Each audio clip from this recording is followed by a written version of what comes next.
Hello watch enthusiasts.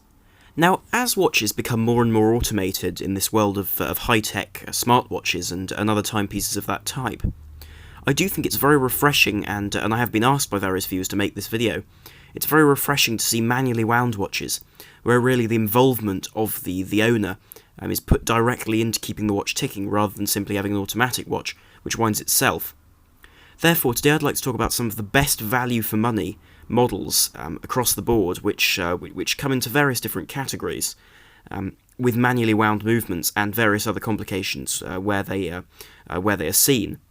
But certainly, I do think there are some fantastic manually wound watches on the market at reasonable prices, offering some fantastic quality design and features. Now, the first watch on this list is what I think is an exceptionally priced watch from Orient. Now, Orient are a brand which I've often talked about with regards to their Mako and Ray models, which are superb dive watches really for the price that they come at. But this particular model, the Monarch, is a dress watch with very classically inspired hands, Breguet-style hands, as well as very classic numerals, and a very simple dial and a quite rounded case shape. This is a dress watch which comes in a very classic size as well, with a 40mm diameter by 13mm thick and a lug width of 18mm.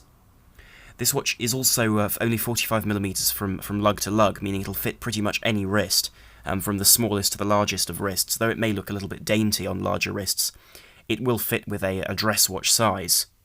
Now, the crystal on this watch is a simple mineral, but certainly is really all one would expect for the price of this watch, which is $335 as a normal recommended retail price. But these are very easily found for about £150, so maybe $170, which is frankly very impressive considering the features in this watch, including a power reserve indicator at the top. So this watch has a 40-hour power reserve, as shown by the indicator at the top with a separate hand. And this is something extremely rare to see at this price, with a movement which isn't a Chinese designed or made movement, whereas this is a Japanese timepiece. Now, it comes in several dial versions. It comes in a white sunburst or sunray dial, which comes across as more of a silver in the light, and with black numerals. It also comes with a black dial, which is more of a simple black dial with silver numerals and hands, whereas the hands on the white dial version are blued. And then, in addition to that, there is also a gold tone version, though I would stay away from that on the basis that often these gold-plated finishes can come off quite easily and wear off, which means they can't be refinished in time and really do spoil the look of a watch, so I would stick with the stainless steel finish. The crown of this watch is a sort of pseudo-onion crown. It's quite large and is easily grabbed in order to wind this watch between the thumb and the forefingers. And certainly I think does go with the full aesthetic of this watch as an early turn-of-the-century timepiece, when watches were an oddity, if you will, when people still used pocket watches on the whole. And those hands and the dial style would support that, with those Breguet-style hands, which I think really do beautifully complement the dial and the choice of numerals here. Now, the movement inside this watch is the Orient Caliber 48 C40, and this is a completely undecorated, manually wound movement, but at this price point I really wouldn't expect any extensive decoration on a movement, and I'd rather the decoration went into the rest of the watch's quality, rather than the movement itself. So therefore I don't think anything is really lost, though there is an exhibition caseback to view this movement, which in my opinion is unnecessary for this timepiece. Now, it does come on a rather nice leather strap to complement the classic look of this watch, as a bracelet really wouldn't suit the style. But I certainly do like that railroad style of second track around the edge of the dial, which I think frames the dial very nicely. Now, one thing to point out about this watch is the fact that this watch is actually hacking, as well as hand winding, as you would imagine, since it's a manually wound watch. But it is hacking, which is quite unusual at this price too. And hacking watches at this price have really only recently become a norm. So it is nice to see this watch feature hacking for ease of setting the time accurately. Now, the next watch on this list, coming at about £230, is the Hamilton Khaki Mechanical. And this is the base model, I think, of the Khaki, but in a way is the most true to the original model made for the army, or for the armed forces rather. And this watch was used extensively in various conflicts in the second half of the 20th century, notably Vietnam and Korea. But certainly this watch has become a real icon, I feel, of military timepieces. And this is more true to Hamilton's nature as an American watch brand, and I think does hark back to those days of its original form. So this watch is rather an interesting piece. It has a bead-blasted, very utilitarian case, with quite a large crown to be able to grip and wind the watch very easily. Now the movement inside this watch is an ETA 2804, which is effectively the manually wound equivalent of the ETA 2824. So it features all of the features of that, which are the hacking and the hand winding, in addition to the fact that this watch does in fact feature the 28,800 beat per hour style of movement, which means it ticks 8 times a second. However, more recent versions of this watch have a different movement, and it's worth checking which one you're buying, because I believe they're phasing out the older 2804 version in favour of a new version which features a modified version of that movement by Hamilton, which means it only ticks 6 times a second but has twice the power reserve at 80 hours. Now this watch has a very military style of dial, where it has the 12-hour time around the outside and the 24-hour time around the inside, which allows for military time to be read very, very quickly. It does have Swiss written at the very bottom of the dial, in addition to Khaki, Mechanical and Hamilton, which is a very simple utilitarian dial, which tells the time very quickly at a glance, and with those sword-style hands, this watch certainly is extremely legible.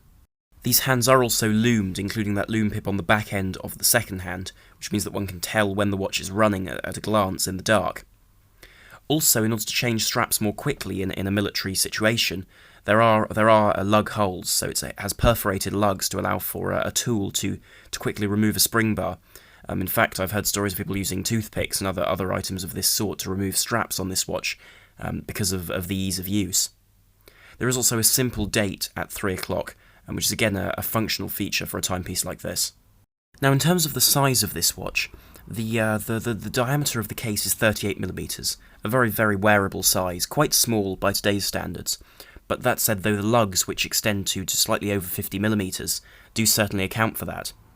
And the reason for having these very long lugs is so that they can accommodate even the thickest of NATO straps, which pass straight through the lugs, to add a greater level of security for when wearing the watch in demanding circumstances. So I do appreciate this design feature.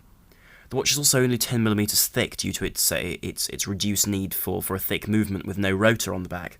So as a result, the watch actually does wear very flat against the wrist. Of course, the lug width is only 20mm, which is less than 22, which is what one sees often on watches at this price, but certainly is a more classic size and does fit the most straps. This watch is available in 2 versions, one with a green camouflage khaki colour dial and a green woven strap with leather lining, or there's a version with a black dial and then a simple beige strap, again in the woven style with leather underneath. But I think this watch offers a very good value watch, with very utilitarian design and an interesting history at a very reasonable price. Now the next watch on this list is the Precista PRS-20, and in this case the PRS-20C, because I particularly like this California-style dial. And this watch comes in around the £380 mark, so it is a jump in price, but I feel a very real jump in quality. Now this does pay homage to original Italian dive watches from the 1930s and 40s, but I wouldn't say it's a direct Panerai homage, on the basis that this was a military specification, hence there are a great deal of watches with a military Submariner-style dials and hands, because this was a military specification to which they ordered timepieces from different brands. Therefore, I do feel this watch isn't a direct homage. Now, this watch comes in a beautiful cushion-style case, which is fully polished, and with these very rounded edges, and then these wire lugs which attach to that ostrich leather strap very, very nicely. Now, the dimensions of this watch are as follows. So the lug-to-lug distance is 50.7mm, which is quite large, but then for this case design is, I think, a reasonable size. The diameter is 44mm, and 48.5 if you include that beautiful onion-style crown. Now, it weighs 100 grams on the wrist, on the strap, which I think is actually quite a light weight for this size of watch, meaning that it shouldn't wobble around like a great deal of other watches with these cushion-shaped cases, which tend to be often very unstable on the wrist. Now, it's water resistant to 100 meters, which is the original specification of these watches in the 30s, which does mean that one can swim with this watch quite easily. And it does have a very beautifully finished sandwich-style dial, by which the lume is placed on a plate beneath the dial. And of course, this is a remnant from the time when radium was used, and you had to paint a dial fully, and it didn't make sense to have to change the dial every time the radium stopped glowing. So one would place a second plate underneath the dial, which could be quickly interchanged. This watch is also quite slim at 11.2 millimeters, courtesy of its manually wound unitas, or ETA as they're called these days, 17 jewel caliber 6497. And this has quite a low beat count, but there's no second hand to see that. But this is a very old-fashioned movement, and I think is really a premium movement in terms of ETA manually wound movements, and does sit a rung above the more modern 2804s. Also, Precista did previously supply watches to the armed forces, in terms of dive watches in the 1980s. So there is a real history behind this watch, and I certainly do think this watch is fantastic quality, having owned other models from Precista. These watches are fantastic value, especially for the features they offer. So I really would advise this watch at this price point. Now, the penultimate watch I'd like to talk about is the Tissot Heritage 1936. And in my opinion, this is one of the most original watches on the Swiss market at this price point. Now, this watch is designed to look like the late pocket watches that were converted into wristwatches during the war years, and during the interwar years, where people would have lugs, in this case these wire lugs, soldered onto the case. Very difficult to sew steel to steel, but it meant that you had these closed lugs which couldn't be adjusted to put normal conventional straps on, but rather had to have these pass-through leather straps, and which do add certain character to this watch. Now, the case of this watch is 45mm across, due to the fact that it's designed to look reminiscent of these original timepieces, which were, of course, pocket watches. However, it wears more like a 42 or a 43 due to the short lug distance, courtesy of those soldered lugs, which, of course, are soldered on to look like the original lugs, which would have been soldered onto pocket watches back in the 1920s and 30s. And do mean that, of course, this watch can't sit on a normal strap, but has to have this beautifully finished calfskin brown leather strap. The dial of this watch is a beautiful two-tone style of porcelain dial, and it has the original Tissot logo and name in the centre, along with the sub-seconds at 6 o'clock, courtesy of the ETA 66497 inside this watch, which is, of course, quite a large and old-fashioned manually wound movement as seen in that Precista. The hands of these watches are beautifully blued Breguet-style hands, with a very traditional style of second hand at 6 o'clock in that large sub-second dial. Now, the numerals on the dial are also very classically inspired, with a broken style of railway track indices around the edge of the dial. The crown of this watch is a very flattened, and I think this is a good thing because it would dig into the wrist otherwise, very beautifully signed onion style of crown, but is nice and large, which means that one can easily operate it, despite the fact that it is quite slim. I do think, though, the pièce de résistance of this watch, the most major feature, is that hunter-style case back. Now, this case back flips open to reveal the movement through an exhibition case back. Of course, originals wouldn't have had the glass, the sapphire crystal between the movement and the case back, but in this case, to retain the 50 meters water resistance, they have fitted this, which I think is a nice feature, which means that the movement isn't susceptible to water ingress, but nonetheless is visible and is protected by that large hinged case back. Therefore, I feel for the price, the regular retail price of £795, this watch is very, very well priced, seeing as it's a fully Swiss-made watch, and is likely a rare one, which few people will buy, I imagine, due to the quite abnormal look of this watch. But nonetheless, I think to those who appreciate it, this watch really will be a gem. Now, this final watch on the list is the Nomos Club. Now, I've often talked about the Club because I think it's such a good value watch, considering the fact that it has an in-house, fully decorated movement. So this is fundamentally a dress watch, but with some qualities of a field watch, and a sort of semi-sports watch, which I really do appreciate. Now, this watch features a fully polished case, which comes in two sizes depending on whether you want the date or the no-date version. The no-date version is a 36mm timepiece, and is only 8.17mm high, meaning it's a very slim watch, despite the fact that it still has 100 metres of water resistance, so you can swim with this watch quite confidently. It also features an in-house movement with 43 hours of power reserve and 18mm lug width. It does, similarly to the Hamilton, have quite a long lug-to-lug distance, meaning that though it's only 36mm, it is quite wearable on larger wrists.